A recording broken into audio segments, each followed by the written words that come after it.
विधायक दल की बैठक में राठौड़ पर लगी मुहर।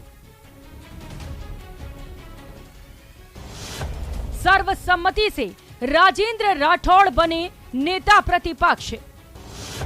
सतीश पूनिया बने उप नेता प्रतिपक्ष।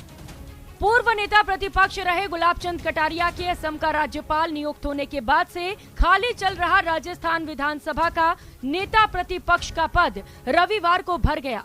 बीजेपी ने मौजूदा उपनेता प्रतिपक्ष राजेंद्र राठौड़ को नेता प्रतिपक्ष बनाने का ऐलान कर दिया।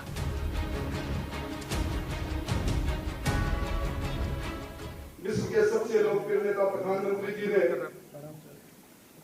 हमारे गृह मंत्री जी ने और विशेष तौर पर हमारे प्रभारी अरुण सिंह जी ने, और इस पूरे प्रस्ताव के चार चांद जब लगे जब आदरणीय वसुंधरा जी ने मेरे नाम के प्रस्ताव का अनुमोदन किया। मैं आप सब लोगों को, मंचासीन हमारे केंद्रीय नेतृत्व को, हमारे केंद्रीय मंत्रीगण को तहे दिल से आभार व्यक्त करना चाहूंगा। भारतीय जनता पार्टी के विधायक दल के नेता राजस्थान असेंबली में, राजस्थान विधानसभा में वह चुना राजेंद्र राठौड़ जी को मैं ढेर सारी इसलिए शुभकामनाएं देता हूं, बधाई देता हूं और सभी विधायकों का भी मैं हृदय से आभार व्यक्त करता हूं।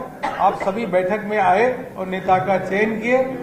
वैसे ये सब उम्मीद के मुताबिक हुआ। शुक्रवार को सीपी जोशी ने राजेंद्र राठौड़ से मुलाकात के बाद एक ट्वीट किया जिसमें उन्होंने लिखा कि जयपुर में विधानसभा नेता प्रतिपक्ष श्री राजेंद्र राठौड़ जी से उनके निवास पर शिष्टाचार भेंट की और संगठनात्मक कार्यों पर चर्चा की। हालांकि कुछ ही देर बाद ट्वीट डिलीट कर दिया गया, लेकिन इस ट्वीट से सियासी हलकों में नई चर्चा शुरू हो गई।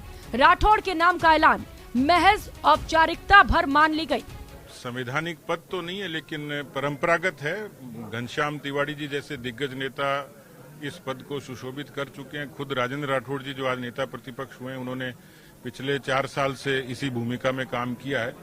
इसका मतलब उस परंपरा को उन्होंने आगे बढ़ाया है। और हमारे यहाँ मैं अक्सर कहता हूँ कि टाइटल बदलता है, भूमिका नहीं बदलती है। तो कार्यकर्ता की भूमिका और ज्यादा श्रेष्ठ कैसे हो, कितना परिश्रम करें, और उसका नजारा कि आज हम सब लोग एक जाजम पर बैठकर इस संकल्प के साथ आगे बढ़ रहे हैं कि 23 में बहुमत की सरकार बनाएं, कांग्रेस को बाहर करें और 24 में प्रधानमंत्री मोदी जी को एक बार फिर से उनको तीसरी बार प्रधानमंत्री के रूप में काबिज करने में 25 लोकसभा सीटें उनके हक में दें। नेता प्रतिपक्ष के रूप में जिन्होंने लंबे समय तक इस राजस्थान की राजनीति में बहुत मुखरता और प्रखरता के साथ सदन में जिनकी आवाज एक बुलंद आवाज छाई रहती थी, ऐसे राजेंद्र सिंह जी राठौड़ को नेता प्रतिपक्ष बनाए जाने पर अपनी ओर से बधाई और शुभकामना देता हूं। राठौड़ को वरिष्ठता, उम्र और विधानसभा में बेबाकी से मुद्दे उठाकर सत्ताधारी कांग्रेस के लिए परेशानी खड़ी करने के लिए इसी कारण इस पद के लिए सबसे योग्य पाया गया। तकरीबन 68 साल के राठौड़ का जन्म 24 अप्रैल 1955 को चूरू में हुआ था। राठौड़ 7 बार विधायक, 4 बार मंत्री रह चुके हैं। बीएससी, एमए और लॉ डिग्री होल्डर हैं। कांग्रेस विधायकों के इस्तीफा प्रकरण में राठौड़ ने राजस्थान हाईकोर्ट में जनहित याचिका लगाकर खुद ही वकील के तौर पर पैरवी भी की और गहलोत सरकार को चिंता में डाल दिया था। राठौड़ 7 बार विधायक और 4 बार मंत्री रह चुके हैं। 6 बार चूरू और 1 बार तारानगर से विधायक रह चुके हैं।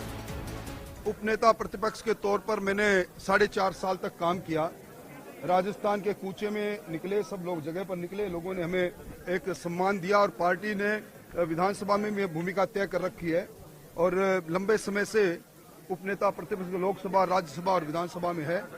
और अब हम मिलके इस शासन के अंत करने के लिए अपनी अहम भूमिका निभाएंगे। राजेंद्र राठौड़ को नेता प्रतिपक्ष बनाने के साथ ही पूर्व प्रदेशाध्यक्ष सतीश पूनिया को उपनेता प्रतिपक्ष बनाया गया। बीजेपी प्रदेश अध्यक्ष पद से उनकी विदाई के बाद जाट और किसान समाज में पार्टी बड़ा मैसेज देना चाहती थी। पूनिया का जन्म 1964 का है। वो एमएससी, पीएचडी और लॉ डिग्री होल्डर हैं। राठौड़ की तरह पूनिया भी वकालत की पढ़ाई किए हुए हैं। सूत्र बताते हैं कि पार्टी हाईकमान की ओर से नेता प्रतिपक्ष के लिए पूछे जाने पर खुद सतीश पूनिया ने भी वरिष्ठता के आधार पर राजेंद्र राठौड़ का नाम सुझाया था। Bureau report, news 18, Rajasthan.